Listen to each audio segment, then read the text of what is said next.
Hey folks, well, I'm back. So, I drove across country. I was out of pocket for 6 days, 7 days, 8 days now that I think about it. Got really sick too, so I'm a little froggy and a little hoarse. Kind of suffering from a sinus infection, so that's going to keep me out of the cold and out of the shop for a couple days. But I did actually take a full time lapse video of the entire 1,000 mile trip. It took 2 days because I'm just not a young man anymore, and I don't really want to drive 16 hours straight. But now I'm back, and here's a here's a video from before I left that did not get published. So I wanted to do this one slightly differently, in that I wanted to basically have the audio running the whole time. So again, this is an old format video where I had both the video and the audio running the full time, and then I went back and edited it into something that was watchable. Again, I probably won't ever do it this way again, just because the editing process took probably as long as the actual filming process, just because I had to watch it all again and find the spots where it was, viewable. So this is a long video, and some of you have asked for longer videos. Well, here's one of them. And I am still using that Bluetooth mic in this video, which I think it's terrible. And like I said, I've already replaced it, but for now it's what I got.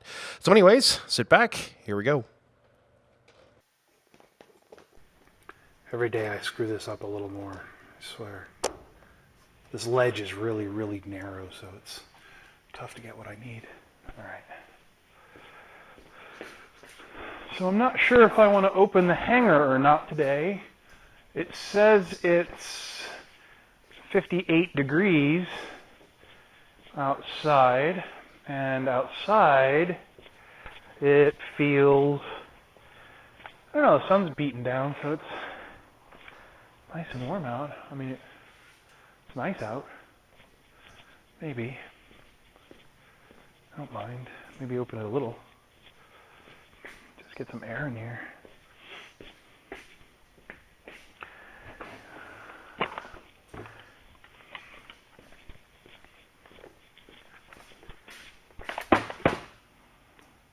So after my last experience with a sharp object where I dang near cut a finger off, I went and got a all-purpose first aid kit that I can toss in out here, and in the event that I need to staunch bleeding and maybe have a band-aid, I don't have to create one out of towel and duct tape like I did last time.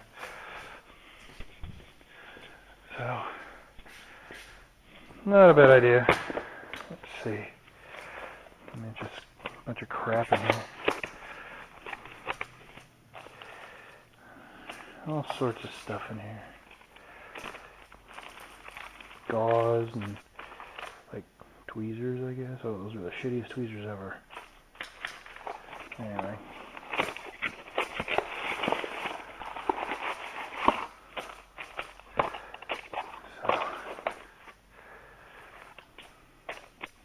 Alright. There we go. First aid. We are officially first aid kit now. Or we have a first aid kit now, rather. So I'll put it up over, I guess, over here by the switch.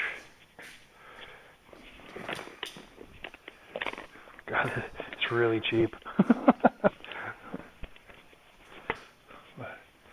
There we go. First aid kit.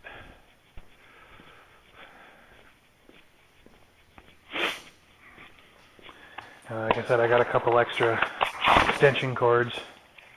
You know, one thing they don't talk about when it comes to airplane ownership, and in this case, building an airplane, is all the extraneous dollars and cents that you're going to spend on just little stuff like, power cords or, the wood to build this table. So I think whatever your budget is, just add 20%. Just off the top, say if you're, 20%, because that's just extra crap that you're going to end up spending that you did not expect. That's what I have done. I have budgeted an additional 20% because just no matter what, the extra money is going to be spent. Boy, they rolled that up tight. All right. For now, we'll just put that there. Alrighty. What else do I want to do here?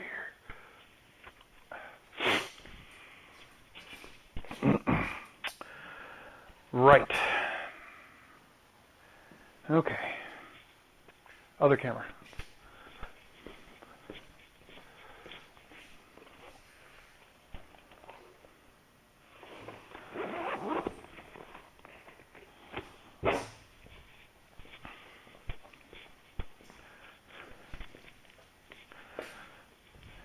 So this is probably something you guys don't know, but there's probably a good 15-20 minutes every day when I get here where I'm just like preparing to do all the filming and all the stuff of getting everything set up.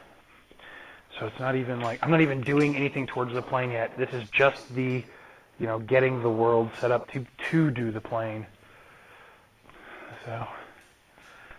So while I do appreciate all the extra stuff you guys want me to film, it does take a lot of effort. I'm not complaining though, honestly. It's one of the things I'm enjoying doing. So.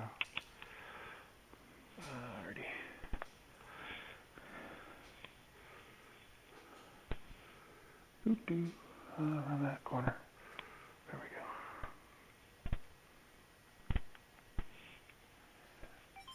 go. Move this a little bit. Put it like there.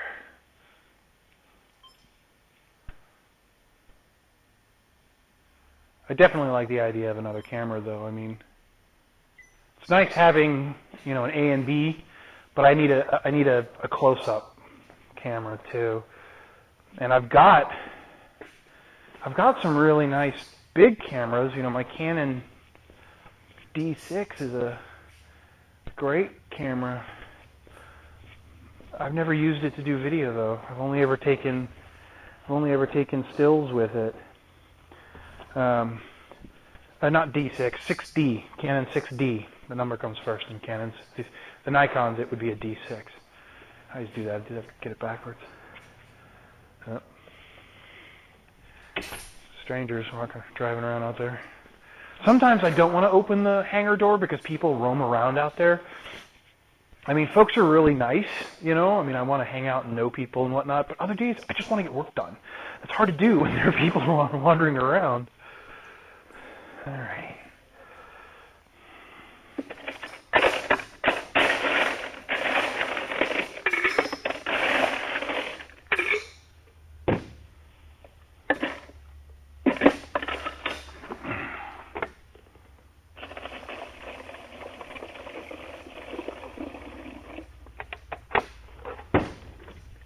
Sounds like a plane's coming in.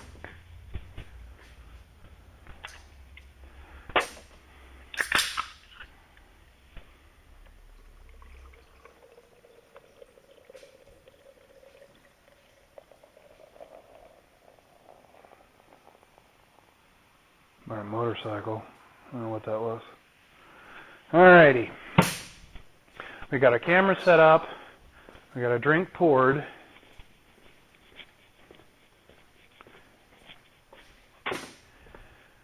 We are ready to rock. So I'm going to move this to over here.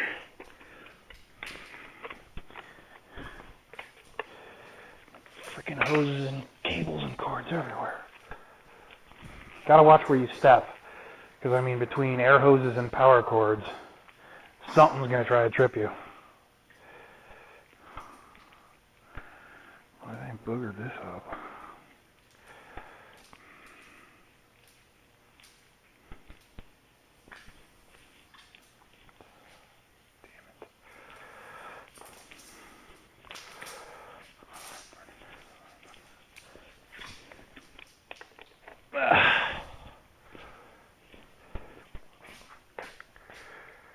Okay.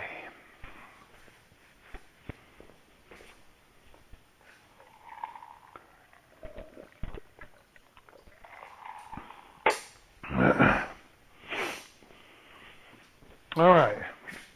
So, where we left off. Where did we leave off?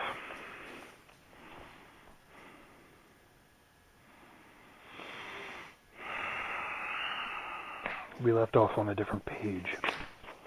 That's where we left off. Okay. Ah, that's right. We're doing... So, the pitot tube. So these ribs have two holes, one here and one here. And this one down here is a real small, it'll be 7/16, and it's for the pitot tube. This one is for other wires. I'm not sure what yet.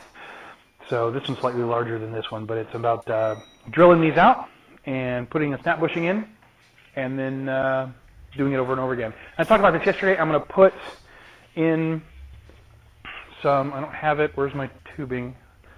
It's here somewhere. Oh, it's over there. Anyways, Home Depot has a really good conduit.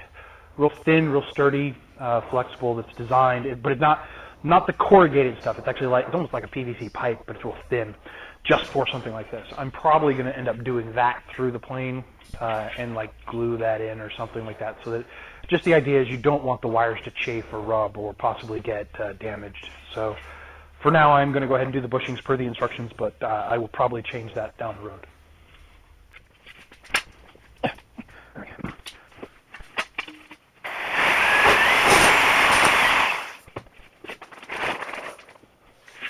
And this one is the third one in. 1, 2, 3, which means it comes in from this side.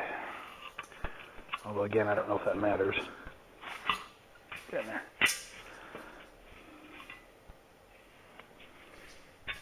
And I started clecoing them back all onto here. I guess I can. I was going to say maybe I shouldn't do that because I'm immediately going to have to pull them off and do the next hole. But I think it's probably a good idea to store them on here for now for no other reason than to be able to quickly and easily access or know where they sit and how they sit. So maybe just one cleco or whatever, just to hold them in space. Not a bad idea.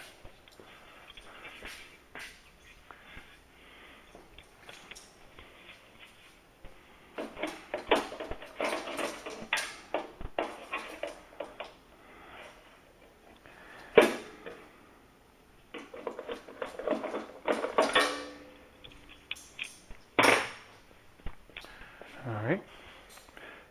I smell smoke. Someone's smoking.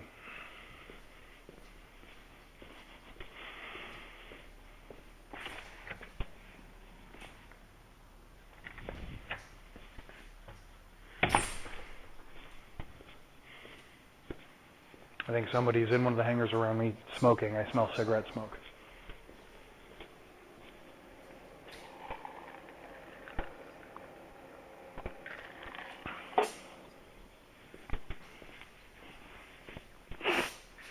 Okay. So this one faces outward. Okay. So more of the same.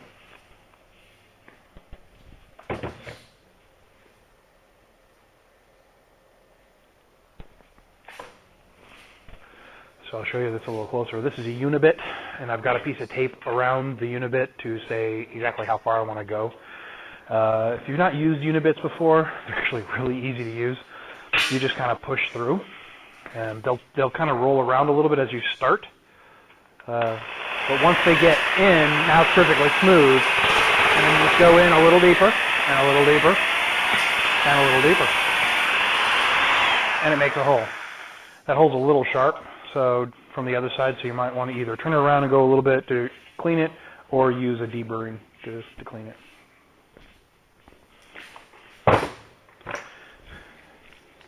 To show you specifically what I mean, I have two different deburring tools. One of them looks like this, and the idea is you can put it on a hole and then just roll it around like that to clean the hole. Problem is this hole's too big. So the other kind is this one. It's kind of a reamer, and this spins. This head spins. And so you just stick it in here, and you just roll it around ever so gently. You don't even have to do it. It's really, really sharp, so you don't have to do it very hard at all. And it actually does a really good job. But, yeah, you can deburr your finger in half with it if you're not careful. So So this is a good tool, and it's got a whole bunch of bits inside to replace them. They all have different purpose. One of them actually has a kind of a ball on the end to prevent you from slipping. I should use that one. I don't, because I'm an idiot. So this one goes like that. And let me get a Glico.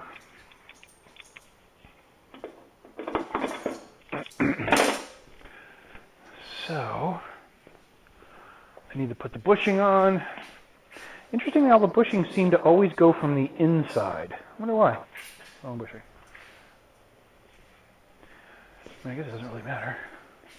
Like I said, I'm planning on removing these bushings. So then it's just wash, rinse, wash, repeat over and over again. We have a whole buttload of ribs, and they all need this done. And then I'm going to have to take each one off and do the other hole. So I'm going to get to that now. I'm going to zip through this right quick, and then we'll move on to the next thing. So you're probably thinking, man, that was a lot of footage for not getting a lot of stuff done. And what you don't realize is it was actually, that was 45 minutes to an hour. And it kind of shows you that how much time goes by when I first get out there. I'm out there for 20 or 30 minutes before I get anything done, just getting everything set up, moving things, sweeping up if I didn't do so beforehand, and just preparing for the day. And I think add to the fact that the hangar's about 20 minutes away, and that time adds up very quickly. The not doing an overabundance of editing on this video, primarily because of the vast amount of video there was that went into this one. Thankfully, it gets better. So at the beginning there was sort of a lot of me talking to myself and going back and forth, and I think the next batch of video is much the same, but it kind of shows you my process, because I talk to myself while I'm doing this, and I'll read the instructions, and talk it through and figure things out, and it's just kind of a glimpse into how it goes and probably what you can expect. So somebody else asked me recently if I'm doing any more flying, and because they've noticed that my flying feed or whatever on YouTube has a not channel, but playlist rather, has not been updated in a while, and the sinus infections suck. So the answer is yes, I'm absolutely still flying. I flew today, actually. I'm not doing a lot, though. I think I probably bit off more than I should have with regards to just all my work that I have to do flying, and getting my pilot's license and building this plane all at the same time. It's just a hell of a workload. Now toss into the mix the fact that I have to drive back and forth to Texas a couple times a month, and I don't have an overabundance of time, and I do have the desire, just I don't have the time. So anyways, I'm kind of whimpering to whimper now. But yes, I am still flying. I just have not posted any videos lately. I'll get back into that eventually. But first, let's get back into the video. Okay, so we've enlarged all the wire run holes for both the big wire run and for the pitot. So that's this guy up here and this little one down here. What's next? Next, apply a protective layer of tape near the rib attach points to cover the step bars on the forward side of the main spar, simply as shown. Why? A layer of tape near the rib attach points to cover the stepped bars on the forward side of the main spar assembly shown. This will help prevent damage to the main spar during riveting. Oh, okay, I see. I was going to do that anyways. So what it's wanting me to do, let me lay this down.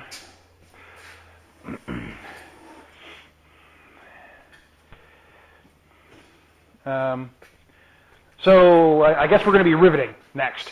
And so you've got this really thick stepped bar here, and it's wanting me to run a piece of tape basically along it on either side of it to protect it from the bucking and the gun, which makes perfect sense.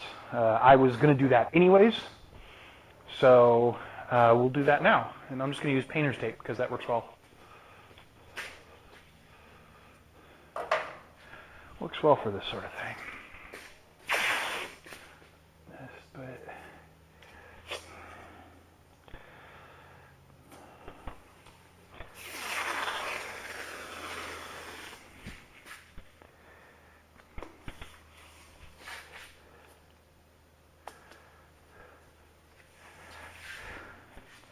I won't get it down here.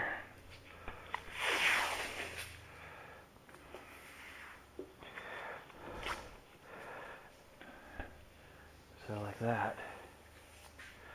And then we'll do the same thing on the other side. So let's just roll that over for now.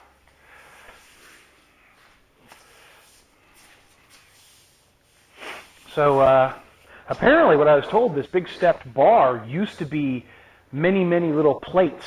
It was that instead of doing just one big machined bar, you progressively would build it up over the course of 1, 2, 3, 4, 5, 6, 7, 8, 9, 10, 11 or 12, different pieces of metal. That's a guess on the number, but based on the number of steps, that's how many it would be to get that thickness towards the end.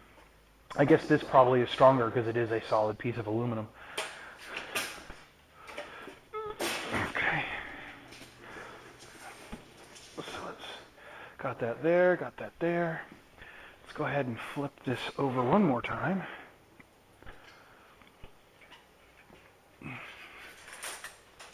And like that. And apply tape on the other side.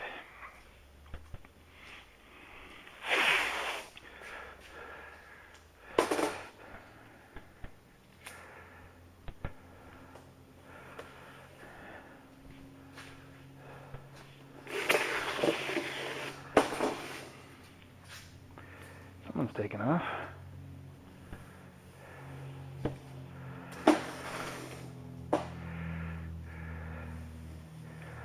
Okay.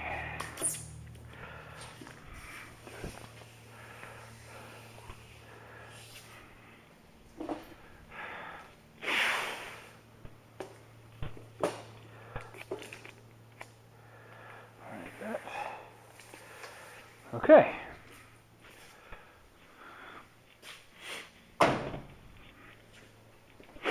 So now we have covered the bars, protected the bars from any kind of damage. Next, let's see. Glico the W10R and L inboard ribs and outboard wing ribs to the main spar assembly, which we've done. Maybe some misalignment between holes punched between the C-channel spar web and the doubler at the three most outboard attachment location for the inboard wings.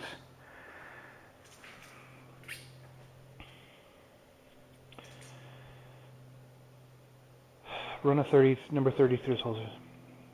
I already did this.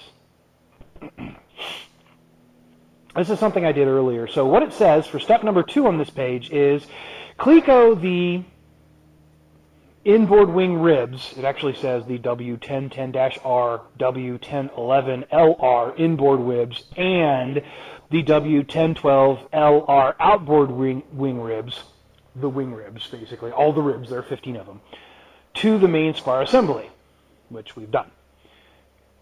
There may be some misalignment between the holes punched between the C-channel spar web and the doubler at the three most outboard attachment locations for the inboard wing ribs. Run a number 30 drill through these holes.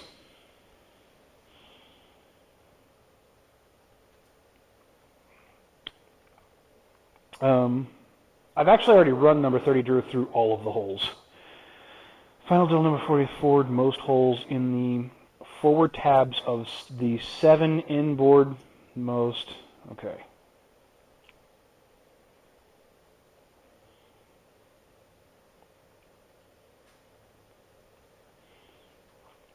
So I've done that too. So basically it's saying final drill everything. I've already final drilled these. I don't understand why it's saying that there's misalignment and why I need to final drill in this particular step, because I final drilled previously.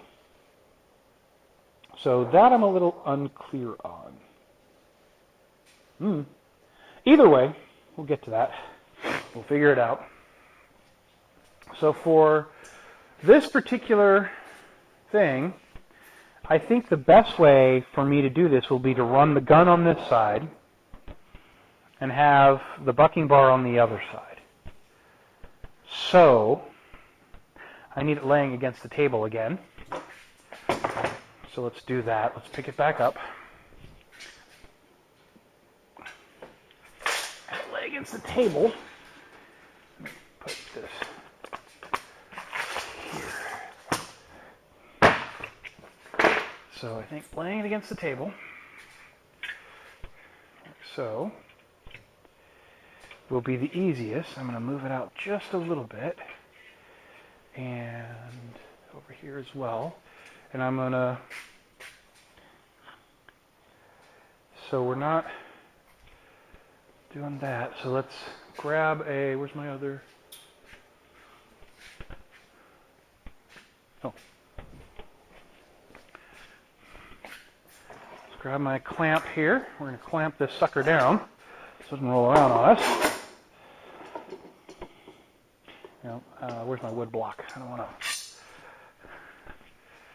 Again, in the interest of not damaging this expensive part, let's damage this piece of wood instead. And we'll just put this here. So now we're just clamping wood to wood. And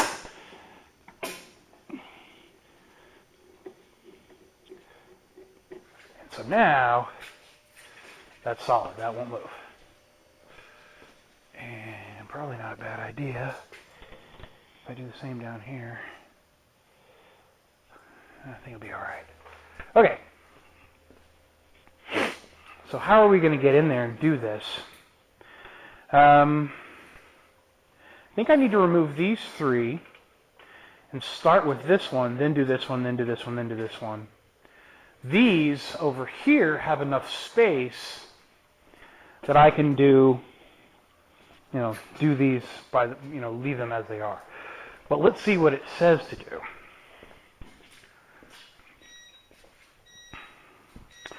Rivet the forward flange of all the wing. My ice maker has an over-exaggerated sense of self-importance. Okay, rivet the forward flange of all the wing ribs except the 1012R trimmed outboard wing rib. That's that final one. To the main spar assembly as shown in Figure 2, the outboardmost wing rib will be riveted in the assembly with the R leading edge rib in section 17, which is several pages away. When riveting the three most inboard wing ribs, attach the outboardmost rib first, then work inboard. That's exactly what I just said. So start with this one, rivet, and then do this one, then do this one, then do this one. So that makes sense. Rivet the forwardmost hole in the forward tabs of the 7 inboardmost left-right inboard rings ribs to the main spar assembly. What does that mean? Rivet the forwardmost hole in the forward tabs. Oh, I see. For the 7, make sure I understand what it's saying. Not that one. So 1, 2, 3, 4, 5, 6, 7, and then this one doesn't have one. Okay. Right.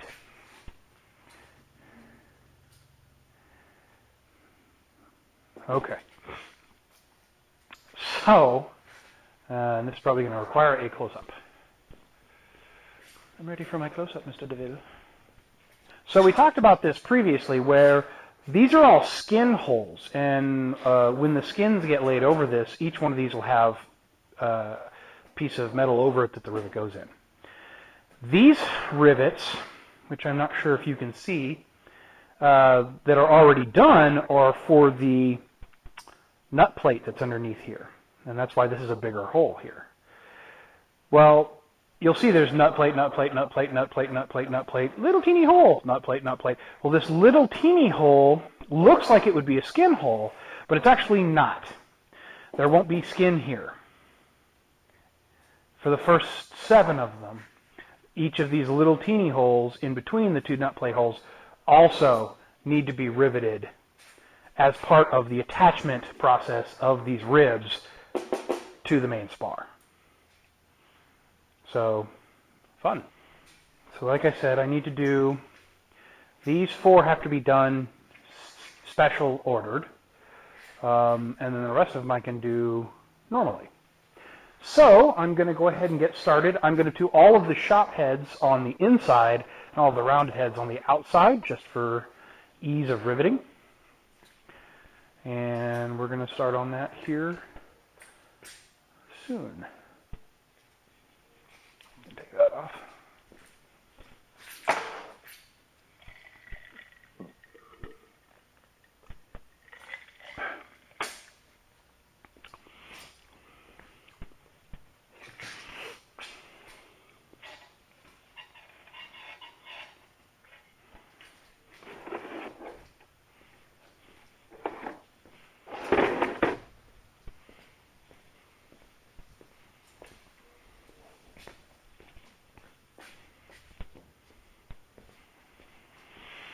Okay.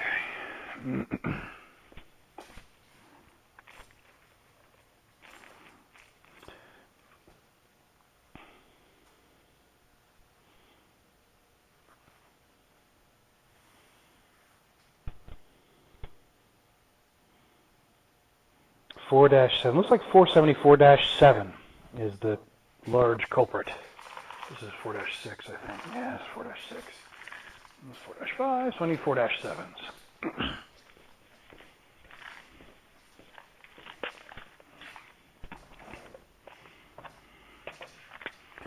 All right. So I have the primary rivet, which is our 4-7s, the 474-7s. Remember, 470 means it has a round head, and 426 means it has the flat head. So I will be coming in from this way to get her there. All right. So let's start with this rib. You can see this is a rivet that I have not set it yet. I've just pushed it in here. This is the rib I'm working on. I've added a couple of extra clecos to make sure that it's solid. I did not add a cleco here. I will in a second from the inside, so that all of the holes are lined up. There we go. Remember, this is a hole as well, up here as well. These will be bolted through. So I now need to cleco this guy, or I mean, sorry, cleco, rivet this rivet. So how are we going to do that? Well, we're going to use our rivet gun. So here's the rivet gun. I've got the rounded shaped head on there. I will place it against this.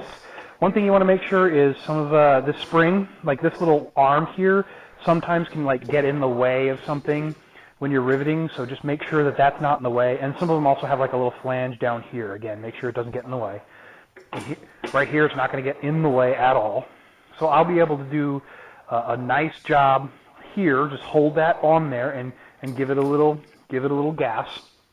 And then on the inside, I'm going to use my bucking bar and hold the bucking bar against the rivet to do the actual work. I will show this from both sides for different rivets. So for now, I'm just going to hold this against this, and remember to hold it firmly against it, not too firmly. You just don't want it to bounce around, and then it's just about giving it a little buck.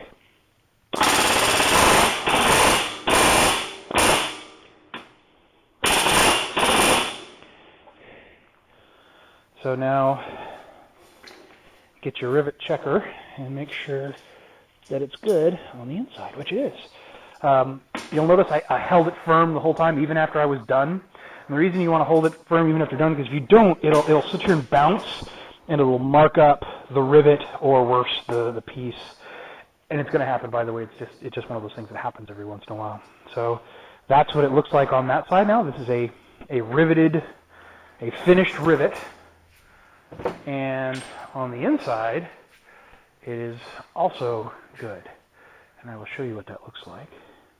And you can see right here, on the inside, that's what it looks like now that it's riveted. And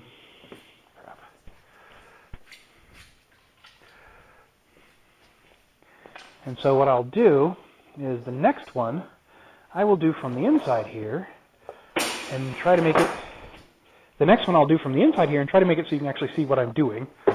Forgive me if you can't. This area is it's a little tight. I've done this before, as you know, with the previous build, and sometimes it gets a little tight in there. So I'm inserting the rivet now, so you can see the rivet poke through, and place the rivet gun against it and hold it firm. Then I take the bucking bar, and I don't hold the bucking bar this way, I actually hold it sideways inside these tight areas here like this, which is perfectly acceptable, and just give it a gentle buck until it's done.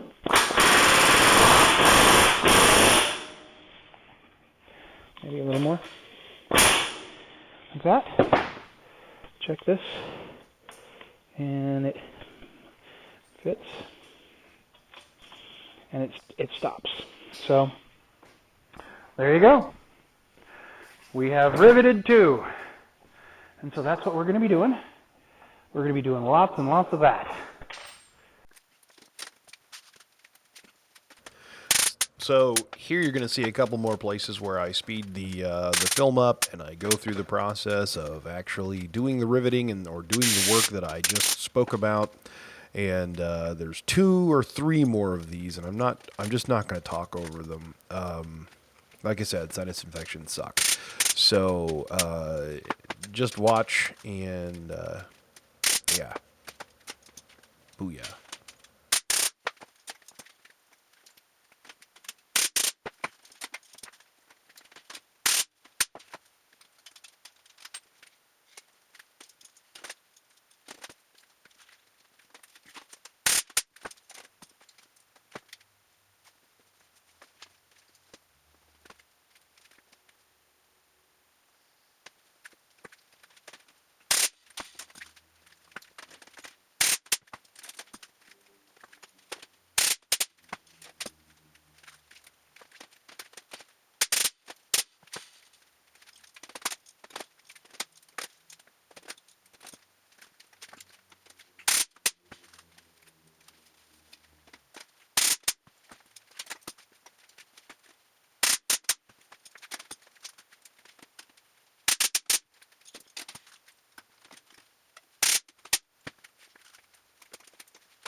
So something I'm going to talk about is the possibility of a mistake. So I talked about mistakes before, and I mean a possibility of mistake in Van's plans. So I talked about this previously, that sometimes there are mistakes in the plans, and you just kind of have to figure out what exactly it is they're asking for. And in this case, the plans, you can clearly see, say that I'm supposed to be using AN470 AD 4-5 4 places. However, if you look at this area down here, there are clearly 8 holes. Now you can see there's holes on the left and there's holes on the right. The holes on the left are the ones that we're talking about, the ones that have the 3 clecos already through. But if you count those holes from bottom to top, there are 8 of them. Unlike the holes that go through the rest of the spar, like right here, there are actually only 5 places that I need to run rivets because the top and bottom one are actually for a screw, or a bolt system rather. And the reason that I don't have that bigger hole on top of this is because of, on the inside, there's that doubler that is not present for these last 3 ribs. So typically, or so I would expect it to need 8 of these rivets, not 4. I've looked through the plans. I don't see where it says it should actually be 8, or where it says that, oh, here's where you apply the other 4, etc. I think this is an error. This is just an example of the kinds of errors that you'll find in the plans. Errors are expected. I mean, I'm not complaining about the fact that there are some errors. You just have to kind of maybe intuit a little bit that that is in fact an error and plan accordingly. So unless somebody has a better idea, I'm going to run 8 rivets through here instead of 4 like the plan says. Because I just can't see where you're supposed to put the other 4. Not only that, it doesn't say which 4 of those holes I'm supposed to be putting the rivets in. I don't know. So again, mistakes in the plans. They do exist, but usually you can figure out that, you know what, that's a mistake, I need to do the right thing. The other question I had is if maybe I should be submitting this to Vans. I don't know. Well, if anyone's watching, Vans, is this a mistake? Mistakes are absolutely going to happen. You can't really ding Vans on that. I mean, the logistics of putting together all the pieces and parts, as well as, you know, keeping every single little thing up to date anytime any change is made, I mean, that might be asking a bit much. I don't know. You know, the fact that the plans in a couple places actually had, excuse me, 8 holes, but the number next to it said 4, like it actually had 8 little dots. Or, you know, it's just, is that an attention to detail issue? I don't know. It's not a big deal. Just get used to that sort of thing. It does happen. And the other one was like the index. You know, the index is just out of date, and that's probably a good thing because it implies that they're continuing to add stuff to the instructions, but the index isn't getting updated. So, it's usually close. You know, it'll say it's on 5-20. It's actually on 5-18 or something like that. So, yeah. I'm going to stop talking again.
Okay, so I've done all of the 4 rivets, the big 4 rivets, 4-7s here and 4-5s down there, on the face of the spar. So now I'm going to do the 7 holes that I had talked about previously, which are these 7. 1, 2, 3, 4, 5, 6, 7. Good. So those 7. And I realized I probably should have been doing those in line with doing these, but it's okay. I'm going to use the squeezer, so it's not a big deal. And I will show you guys how that works. So first I'm going to lay it down. Working like this would be a pain, so I'm going to stick these ribs, or sit it so these ribs are sticking basically straight up in the air. And then we'll go from there. I found another spot where the plans were wrong. This very last one down here has 6 rivets, not 5, and the plans asked for 5. So again, I think probably what happened is at one time it was only 5 holes, and they just never updated the plans, although the plans do actually have 5 holes in the, or 6 holes, but it says 5. So they updated the holes, but not the text, I guess. Yeah, you know, mistakes happen. So lay this down. And let's start with the 7th most one, so that's this one down here. And what we're going to do is we're going to grab the rivet that we need and the squeezer, and we're going to give it a squeeze. So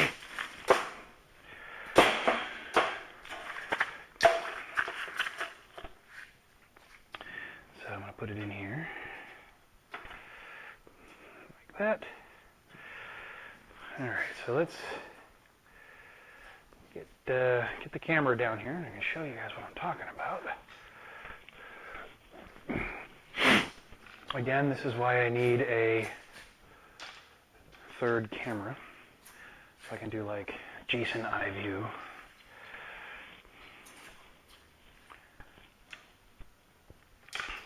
Okay, you can see very much right there that that rivet is sticking out, and what I'll do is I'll push it in. And now it's flush, right? This is what I was talking about. This rivet is flush to this panel, just like this one and this one. These rivets are actually a little bit deeper, and were I to put one in here, just as a demo, you can see how there's a bit of a ring. See the ring here that you can see? It's because this is for a skin. Skin will go in here, whereas these don't have that little ring. These are perfectly flush. So then we're going to use the squeezer. So the way the squeezer works is, obviously it's got air, it's got its regulator. I don't mess with this much anymore. I did have to fiddle with it initially. And it's got this thumb trigger. You push the thumb trigger up and then over, and that causes it to close. Now I can adjust how far up and down by twisting this. This is a special piece that I had to order extra. It costs like $80 or $85 or something like that. But as long as I hold my thumb down, it will stay closed. And then when I let it go, it'll pop. This yoke is designed for tight spaces, so it's actually designed to get into something like this, you know, and it's got a nice long throw. And I have other yokes too for various different purposes. In this case, though, the idea would be to put it flat here, and I don't know if in fact I can tell I'm not going to have anywhere near enough of a squeeze, so I need to almost get that up to like right about there, right? That's between this piece of metal and this piece of metal, there's about that much space, so that's the kind of squeeze we want. Now I'm going to back it off 1, 2 turns, because I don't want to over squeeze the first time. I'd rather under squeeze and then adjust accordingly. So let's put ourselves on here, come in and give it a little bit of a squeeze. Yep, I was correct. And 1 turn for testing purposes. Put it back on here and give it a squeeze. And honestly, that's probably perfect. So I'm going to leave it right there. So now, what I'll do is I'll put the camera inside so you can see what it looks like from the inside. So now you're looking from the inside, and I'm going to put rivets right down here. So I'm going to stick the rivet through the hole. So now you can see that the rivet is sticking through there. And get the squeezer in place over the hole, or over the head, and give it a squeeze. There you go. That's it. That's all there is to it. Pretty simple. Good stuff too. All right, with that, I'm going to call it. So, like I said, I have hours and hours of footage of me working on this. I've cut a bunch of it out, believe it or not, and still there's a ton. This is not going to be filmed this way going forward. I keep saying that, but it's just because, I've got like 5 or 6 more days where I filmed it this way, trying something new, and it just didn't work out. Anyways, guys, thank you very much for watching. There's a lot more coming. Can't wait. That wing's getting closer and closer to actually being a wing.